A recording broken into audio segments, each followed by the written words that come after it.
You got to see this to believe it.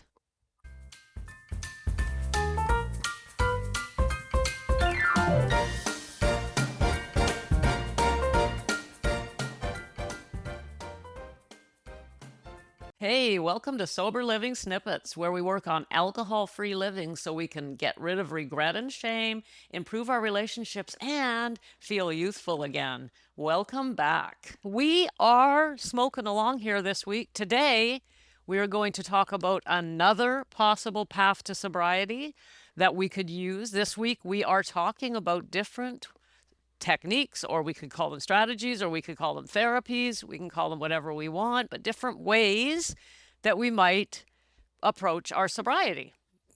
You know, in doing the research for this, I discovered that, I mean, obviously, we all know there's more than five. I'm doing five this week. But almost every path to wellness out there has explored how it can be applied to addiction, which is, of course, alcoholism as well. And that's interesting. I mean, that just opens up more pathways for us, which can be good or it could be bad. I mean, it could make us freeze where we go, I don't know what to do now. I have so many options. What do I do? What's going to work for me? What's the right path for me? You know, right? So we don't want to get frozen in indecision. And that's one of the reasons I thought I'd share with you this week some of the ones that I decided to explore. So today we're talking about creative visualization. Now, depending on you, depending on your outlook, you could be immediately going, that's ridiculous. I don't even want to hear about it. And that's fine. That's fine. It just means it's not for you. On the other hand, you might be going, that's interesting. That might be for me. So I'm putting it out there. And as I say, if you're thinking, if any of these, here's what we need to know. Anything that you don't believe will help you will not help you. So don't worry about it. If you're thinking, look, there's no way that I could use meditation to get sober, then don't use meditation, right? One of the key things that we have to keep in mind is that we must choose a path that appeals to us and that we believe in. This is so important. Otherwise, forget it. Okay, we're talking about creative visualization today. There are many, many, many books on this, and it's called many different things. One book that I recently read is called Creative Visualization by Shakti Gawain. Other books call it other things. Doesn't matter what you call it. The principle here is that we bring into our lives what we visualize and see in our mind and believe that we're going to get. It's really that simple. And I know this works because for over 30 years, what I visualized and thought in my mind was, I am an alcoholic and I can't stop drinking. And that's exactly what I had in my life. I got exactly what I thought I was going to get. Now, if for 30 years I had been thinking, I can stop drinking, I know I can. This is something I can do. I can give up alcohol.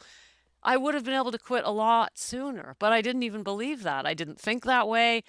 So the purpose of creative visualization is to make a decision on what you want your life to look like and then focus your mind on it, see it, imagine it being real in your life, visualize it consistently over time. So you see yourself, you sit down quietly, take a few deep breaths, relax the body, and see yourself walking right by the bottle. See yourself in situations where others are drinking and you're not. See yourself celebrating a year of sobriety. See yourself the person you want to be.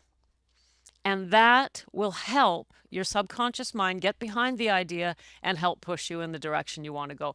That's really all creative visualization is about. Yes, it can be used for addiction. Yes, it can be used for alcoholism. Really, I've been saying this to you all along. I've been saying to you, believe in yourself, have faith in yourself. Do you believe that you can quit drinking? Do you desire to quit drinking? Because I want you to think in terms of sober you. And that's really all I've been saying is, I didn't say sit down once a day and do a creative visualization session, which you could do if you really wanted to step things up. But even your everyday thoughts, just how you're thinking as you're driving down the road or what you're thinking in the morning when you wake up. Are you thinking, oh my God, this is never going to end. I'm hopeless. I can't stop. I keep failing. Thoughts like that will keep you stuck. And so by changing those thoughts, you are using creative visualization. You are saying to yourself, wait a minute, I can see myself sober. I can do that. Even if there's a part of you deep in your gut that's like, maybe, I don't know, kind of. But we start from where we are and then we continue to visualize it. It gets easier and easier, becomes more real and more real. And we actually do start to believe it. It's not a good idea to outright lie to yourself. So if you were to say, I never drink. I am a person who never drinks. It probably feels like a lie. Instead, you could say, I don't have to drink, or I am able to quit drinking. Some version that you can start to believe in. Because lying to ourselves doesn't get us anywhere, right? Because we won't believe it. And if we don't believe it, our subconscious won't believe it. And therefore, it will not come to pass in our lives. One of the really lovely books, it's from, I think, the 70s, called Creative Visualization. You can just Google that. It's all on Audible and it's on Amazon. Written by a woman named Shakti Gawain. You could look up anything by Joseph Murphy. He doesn't talk about addiction, but he talks about how to use your mind to see what you want and create that reality in your life. You could read anything by Florence Scovel Shinn, who talks about the same thing. You could read anything by Neville Goddard. There's a long list of people that have written on this subject and are absolutely 100% convinced that we can change anything in our lives by visualizing it and believing in it and thinking about it and getting rid of negative beliefs about ourselves. This is all about the power of our minds. And I, for one, am a firm and enthusiastic believer in this path to health and happiness and prosperity in our lives and better relationships. This is really just mindset. And that's why the mindset is such a big part of my program. I help the people that come into my program to see themselves differently, to see themselves getting what they want. I show them how to accept responsibility for their lives, how to accept things they can't change, things that, for example, to accept their own past behaviors, how to reframe the past with others. But all of it, through it all, is shifting our mindset by shifting the way we think about ourselves, which is really tied into this, isn't it? So the older I get and the more I play with this stuff, and I use the word play lightly because it's been more than play, it's been very intense study and practice over the last several years. I not only believe this, but I know it to be true because I've demonstrated it in my own life. We literally can change our lives by changing our minds. It's that amazing. But it's work, and not everybody wants to do the work. And by work, it's mental work. And mental work can be exhausting. We have to be willing to take the time day by day, moment by moment, to change our minds when it goes into default negative thinking.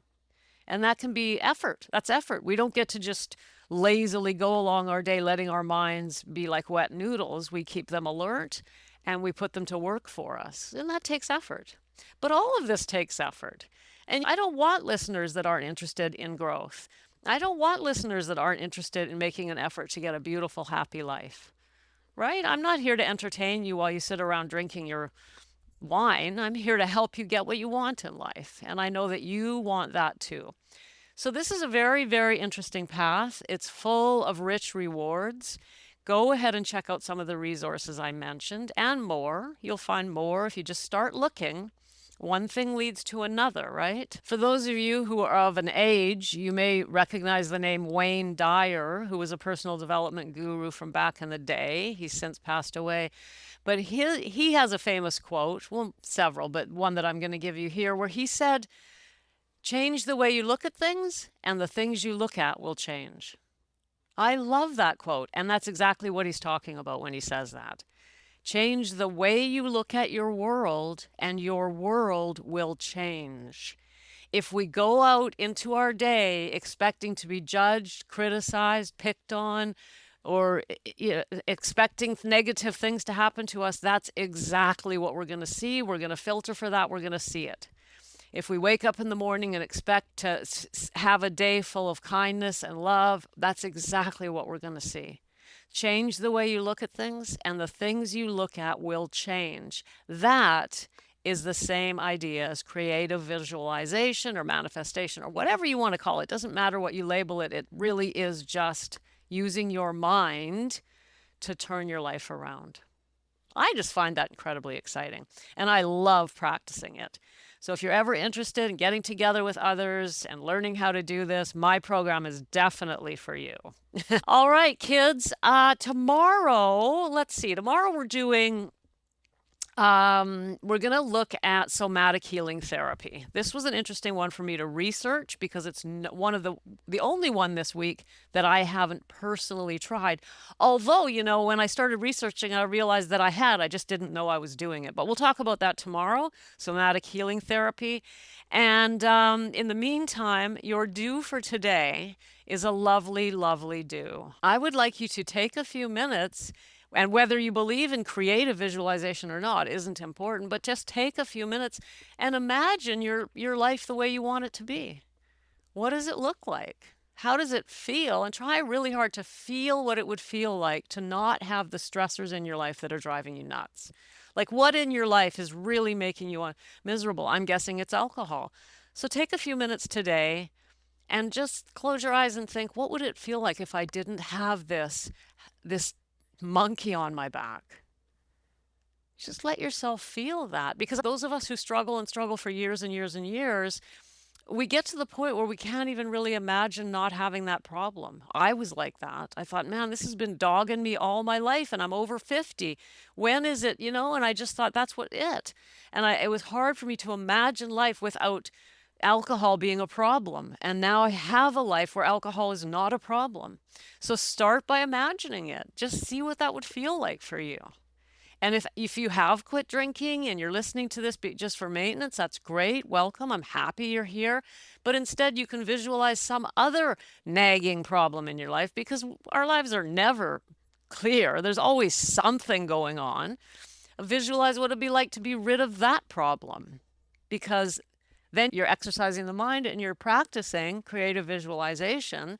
And it certainly can't hurt to give it a little bit of practice and feed the subconscious mind with a positive vision of what you want your life to look like. There it is, kids. Sending you love, and I'll see you tomorrow. Bye. Thanks for popping in. Be sure to come back tomorrow so we can keep your head on straight. Sending you buckets of love.